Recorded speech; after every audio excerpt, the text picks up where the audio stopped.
Kadang muncul kebencian di hati kita. Habib, Habib. Tuh Habaib, nggak usah seperti itu. Seperti ada kebencian di hati kita dengan ahli bait Nabi, hati-hati, Nabi tidak akan menengok kita, tidak akan melihat kita. Peringatan keras Buya Yahya bagi pembenci Habib Rizik. Simak berita ini sampai selesai dan tetaplah bersama kami di Kabar NKRI, akurat dan terpercaya. Kalau memandang mereka, kita pandang dengan dua cara pandang. Sebagai manusia kita lihat, mereka beliau-beliau adalah manusia yang bisa bersalah. Tapi di sisi lain, kita harus tetap melihat beliau adalah dzurriyyah Nabi Shallallahu Alaihi Wasallam. Kalau mereka melakukan kesalahan, jangan sampai kita menjadikan merendahkan kehabaibannya. Naudzubillah. Kadang muncul kebencian di hati kita. Habib, Habib. Ini sudah ada muncul kebencian. Kalau dia salah, kita katakan salah sebagai manusia. Tapi jangan dihubung-hubungkan dengan istilah habaib. Karena kalau kita menyebut dengan nada merendahkan kalimat habaib, kita akan merendahkan sesuatu yang sambung dengan Nabi SAW. Kita tegur dia salah. Tapi nggak usah karena habaibnya. Tuh habaib, nggak usah seperti itu. Seperti ada kebencian di hati kita dengan ahli bait Nabi, hati-hati, Nabi tidak akan menengok kita, tidak akan melihat kita. Kalau beliau-beliau bersalah, tentu kita wajib mengingatkan. Bahkan kewajiban kita mengingatkan beliau lebih daripada kita mengingatkan yang lainnya. Kenapa? Karena kita mengambil hidayah daripada kakek beliau. Kenapa di saat cucu baginda Nabi melakukan salah kok kita diam-diam saja? Tapi jangan sampai kita mencaci, mengolok, merendahkan karena dia habaib. Awas, hati-hati itu. Pandang dia salah-salah, kita ingatkan.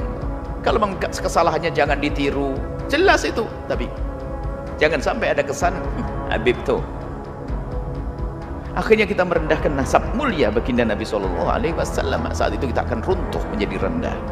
Pandang dengan dua cara pandang. Jika salah dia manusia, sesuai dengan prosedur bagaimana meluruskan kesalahan yang benar. Tentunya bukan dengan bermacam caci maki dan sebagainya. Kemudian jangan dihubung-hubungkan dengan masalah nasab tadi. Nasab mulia itu pilihan dari Allah. Nggak bisa orang minta pun nggak bisa dapat. Itu sudah dipilih. Beliau-beliau punya nasab sambung kepada Rasulullah SAW. Jangan sampai kita merendahkan kehabaibannya itu. Berarti kalau kita merendahkan kehabaibannya, kita merendahkan nasab mulia. Hati-hati. Kalau salah-salah, kita tegur-tegur. Wajar, tapi tidak sama. Jangan dihubungkan masalah habaibnya kemuliaan itu. Dzurriyyah Nabi SAW adalah mulia. Waspadalah. Kadang inilah, karena ada kedengki tersembunyi di hati kita. Kalau sudah Habib lah gitu, Habib. Bahkan sampai derajat mendustakan nasab, Habib palsu. Tidak bisa. Kalau nasabnya benar, tetap benar. Kita mengatakan palsu, malah masuk wilayah dosa lagi.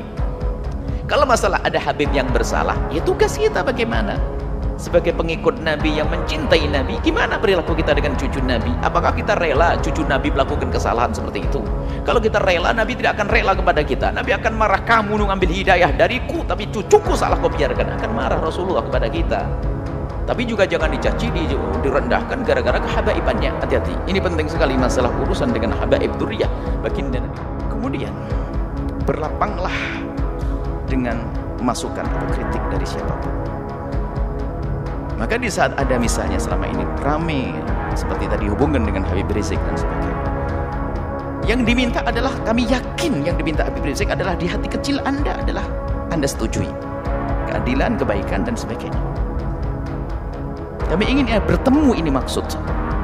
Kami yakin insya Allah, kami yakin husnudzon bahasanya Anda orang beriman dan presiden setelahnya. Kami tidak mengarah pada presiden hari ini. Selagi itu keinginan yang baik, ayo kita sambut. Dan nanti secara umum kritik itu justru mengangkat kita. Bagaimana kita menjadi waspada. Kritik itu kadang kita tidak bisa sadar, tidak bisa mengoreksi diri kita sendiri. Akan tapi dengan kritik itu kita bisa berbenah. Kalau tidak ada kritik kita nggak akan waspada.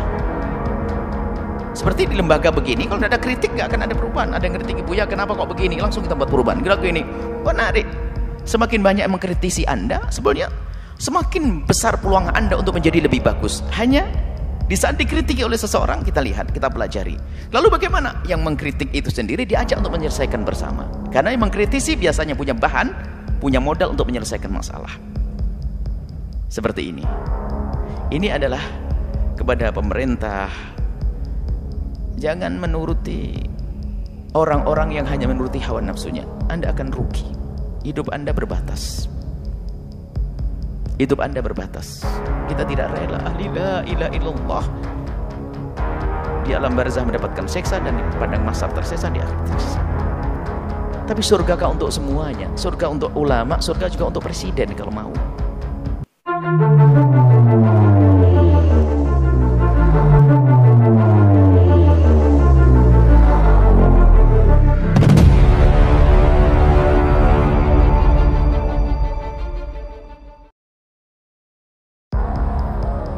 Pendakwah Buya Yahya mengomentari soal kasus hukum yang menjerat sejumlah Habib atau zuriyah Nabi Muhammad SAW seperti Bahar bin Smith dan Rizik Syihab. Menurut Buya Yahya, meski sejumlah Habib tersebut tersandung kasus hukum, namun umat Islam jangan pernah membenci maupun melontarkan caci maki kepada mereka. Pasalnya, kata Buya Yahya, sebelum membuat penghakiman Umar, dianjurkan terlebih dulu melihat sosok Habib melalui dua sisi berbeda, yakni Habib sebagai keturunan Nabi dan Habib sebagai manusia biasa. Kalau memandang mereka, kita harus memandang dengan dua cara pandang. Sebagai manusia, kita lihat mereka bisa bersalah, tapi di sisi lain, kita juga harus tetap melihat mereka itu zuriyah Rasulullah, ujar Buya Yahya. Hal itu disampaikan pengasuh pondok pesantren Al-Bahjah lewat videonya yang tayang di kanal YouTube Buya Yahya. Buya Yahya juga menjelaskan bahwa Habib merupakan gelar istimewa yang tak bisa dimiliki sembarang orang. Oleh karenanya, menurut Buya Yahya, mereka yang mendapat gelar tersebut tandanya memiliki pertalian keluarga dengan Nabi Muhammad SAW. Maka dari itu, ulama karismatik ini meminta kepada umat Islam, jika Habib membuat salah, jangan memandang mereka dengan kebencian. Menurutnya, lebih baik peringatkan mereka dengan nasihat-nasihat baik. Kalau mereka melakukan kesalahan, jangan sampai kita merendahkan kehabibannya. Kadang muncul kebencian di hati kita.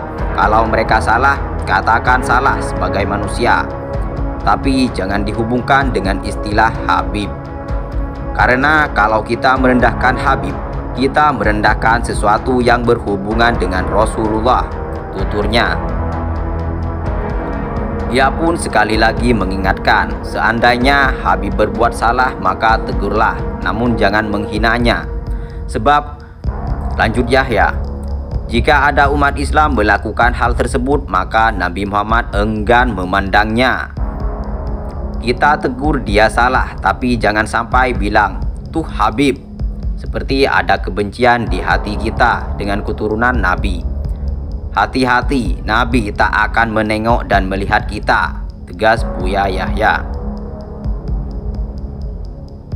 Buya Yahya dalam video itu juga memastikan bahwa menegur Habib saat berbuat salah bukan perbuatan keliru, melainkan dianjurkan.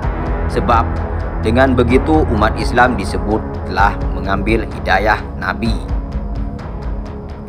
Kalau beliau salah, tentu kita wajib mengingatkan. Bahkan kewajiban kita mengingatkan beliau lebih dari kita mengingatkan yang lain. Sebab kita mengambil hidayah dari kakek beliau. Kenapa bisa cucu baginda Nabi melakukan salah kok kita diam-diam saja, ucapnya. Akan tetapi, Buya Yahya kembali menegaskan kepada umat Islam agar jangan sampai melontarkan ejekan maupun caci maki terhadap seorang Habib atau keturunan Nabi Muhammad SAW. Tapi jangan sampai kita mencaci, mengolok-olok, merendahkan karena dia Habib. Awas, hati-hati itu, ujarnya. Yakin husnudzon bahasanya Anda orang beriman dan presiden setelahnya. Kami tidak mengarah kepada presiden hari ini. Selagi itu keinginan yang baik, ayo kita sambut. Dan nanti secara umum kritik itu justru mengangkat kita. Bagaimana kita menjadi waspada. Kritik itu kadang kita tidak bisa sadar, tidak bisa mengoreksi diri kita sendiri. Akan tetapi dengan kritik itu kita bisa berbenah. Kalau tidak ada kritik kita nggak akan waspada.